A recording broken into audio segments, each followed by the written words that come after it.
Before England had a name, it was only land, wind, and silence. Long before cities, long before kings, this land lay beneath moving ice and endless sky. Great sheets of frozen white covered the north.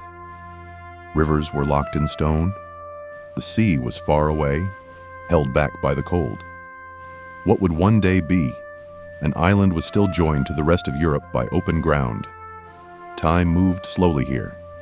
Seasons were harsh. Survival was uncertain. Yet life came. More than 800,000 years ago, the first humans stepped onto this land. They were not many. They did not stay forever.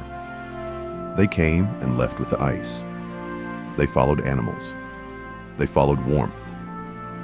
They left behind stone tools, broken bones, and faint signs of fire. Proof that someone had been here. Proof that the land was already calling. Then the cold returned again and again. Ice advanced. Ice retreated. Each time it withdrew, people followed. Around 13,000 years ago, the cold finally loosened its grip. The last great ice age was ending. The land began to breathe again. Grass spread across open plains. Forests grew slowly.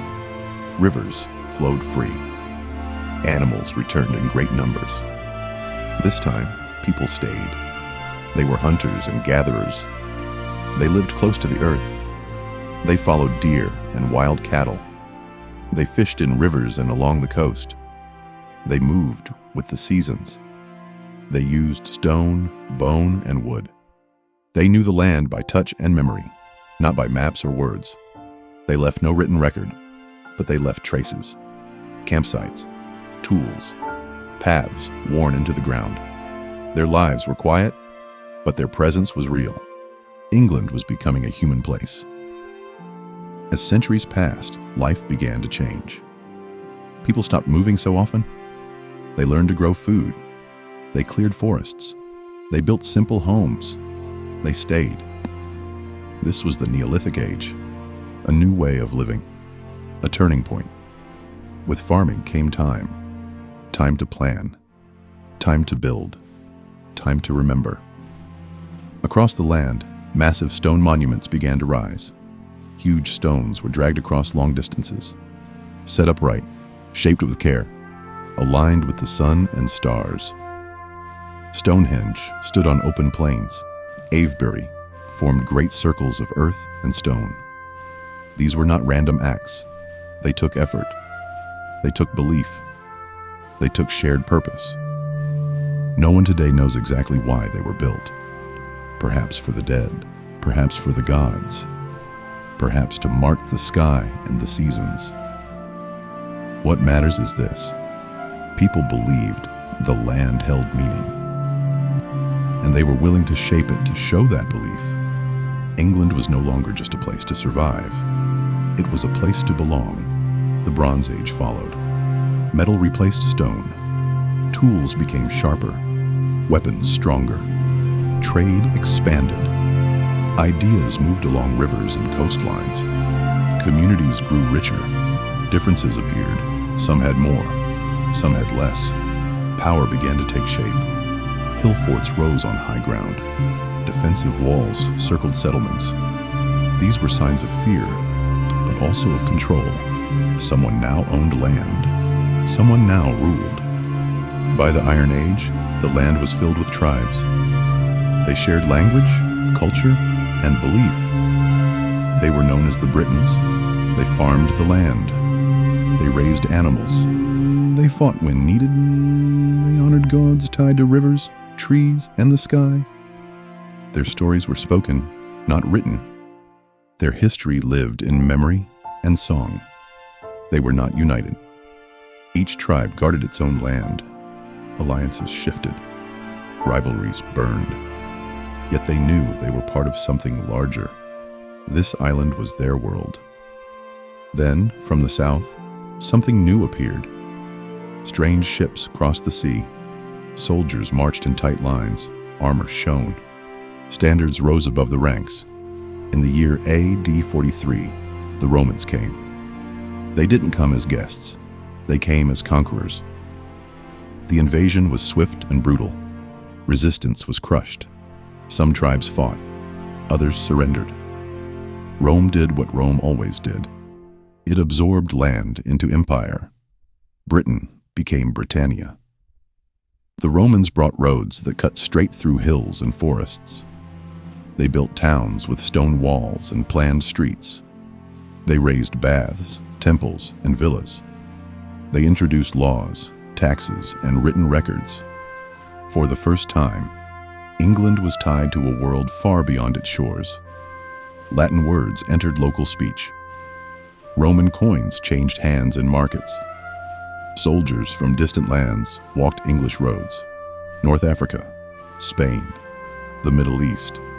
The empire was here. Yet Rome never fully erased the old ways. In the countryside, people still spoke their own languages. They still honored ancient gods. Roman rule was strongest in towns and along roads. Beyond them, the land kept its memory. For nearly 400 years, Rome ruled. Generations were born under the eagle standard. Britannia became normal, but empires fade. By the early 5th century, Rome was weakening. Trouble pressed in from all sides. Armies were needed elsewhere. Money ran short. Orders from Rome stopped coming. Roman soldiers left Britain. The walls still stood. The roads remained. But power was gone. Britain was suddenly alone. Without Rome, order cracked. Towns shrank. Trade slowed. Coins disappeared. Old tribal lines re-emerged. The island broke into smaller worlds once more. Into this uncertainty came new people. They arrived from across the sea, from northern Europe. They came in small groups at first. Warriors, settlers, families. They were Angles, Saxons, Jutes. At first, they were invited, hired as fighters to protect land. But soon they stayed. Then they took more. They brought their own language, their own gods, their own way of life. The old Roman world faded fast. Latin fell silent. Towns emptied, villas collapsed. Forests reclaimed the land. This was not a gentle change. It was a deep break. The newcomers fought the native Britons, pushed them west and north, into what would become Wales and beyond. Some Britons stayed and mixed with them. Others vanished from the story. From this struggle, new kingdoms formed. Wessex, Mercia, Northumbria, East Anglia. They fought each other as much as they fought outsiders. Power shifted constantly. Kings rose and fell. Borders moved. But something lasting was forming. The Old English language spread. It replaced older tongues across much of the land. Laws were spoken in English. Stories were told in English. Identity followed language. This was the birth of England, though no one yet called it that. Then the sea brought danger again. Long ships appeared on the horizon, fast, silent, deadly. The Vikings had come. They raided first. Monasteries burned, towns were attacked, wealth was taken. Fear spread along coasts and rivers. Later, they stayed. Viking settlers took land in the north and east. They built towns. They traded. They ruled. The Danelaw was born. England was divided. Anglo-Saxon kings fought back. Some failed, some succeeded. One by one, stronger rulers tried to unite the land. The struggle was long, bloody, uncertain. But slowly, the idea of one kingdom emerged. Not just tribes, not just regions, one England. By the end of the first millennium, that idea had shape. A single crown, a shared fate. The land had been ice, then forest, then battlefield, then home. And its story was only beginning.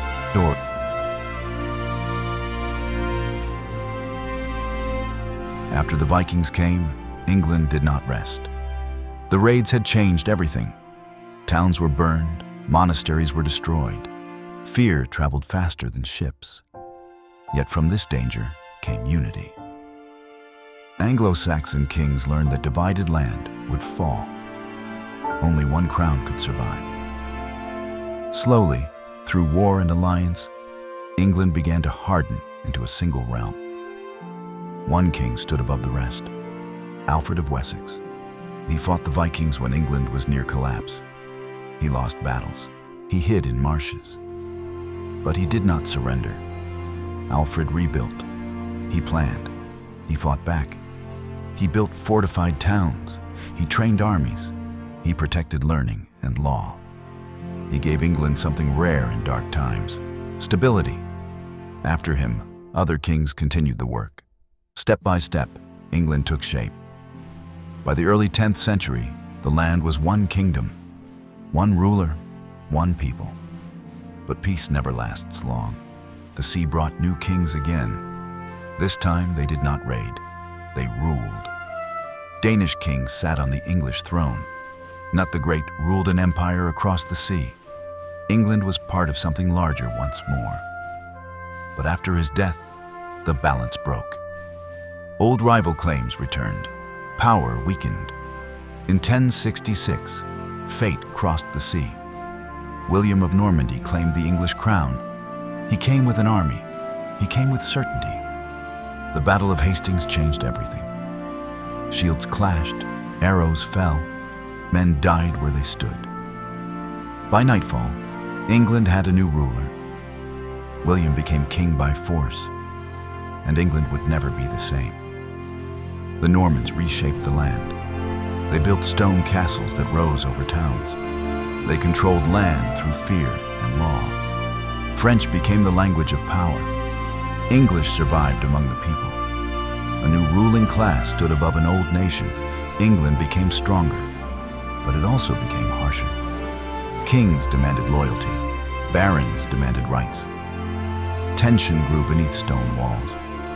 In 1215, something rare happened. A king was forced to bow. Magna Carta was sealed. It did not bring freedom to all, but it planted an idea that power could be limited, that law could stand above the crown. This idea would echo through centuries. The Plantagenet kings ruled next. They ruled through war. They claimed land in France. They lost it. They fought to reclaim it. The 100 Years' War dragged on for generations. It drained England of lives and gold. Yet it shaped identity. England learned to see itself as separate, distinct, alone. Victory and defeat followed each other like shadows. At home, the land began to fracture. Nobles turned on nobles. Families turned on families. The crown became a prize. The Wars of the Roses bled England from within. Red rose, white rose, both fed by English blood. Fields became graves. Kings vanished overnight. At last, one man ended it. Henry Tudor took the throne. He brought order through control. The Tudor age began. Under the Tudors, England changed fast. Power centered on the crown. The church broke from Rome. Religion became law. Law became belief. England turned outward. Ships sailed farther. Maps expanded. The sea became a road. Under Elizabeth I, England faced invasion. The Spanish Armada came. England survived. Confidence grew. England was no longer small. Then came the Stuarts, and with them, conflict. Kings claimed divine right. Parliament claimed authority. Neither would yield. The country split. Civil war broke England apart. Father fought son, neighbor fought neighbor. For the first time, a king was executed. Charles I died by order of his people. England became a republic. Briefly, uneasily, Oliver Cromwell ruled by force. Order returned, but at a cost. After his death, the crown returned, but it returned weaker. The Glorious Revolution ended absolute rule. Parliament stood supreme. Power had shifted forever. In 1707, England and Scotland became one. Great Britain was born. Soon after, machines changed the world. The Industrial Revolution transformed England. Cities swelled. Factories rose. Smoke filled the sky. Wealth grew. So did suffering. England ruled the largest empire in history. Its reach crossed continents. Its power reshaped the globe. But the price was high. 2 world wars shattered strength. The empire faded. Colonies became nations.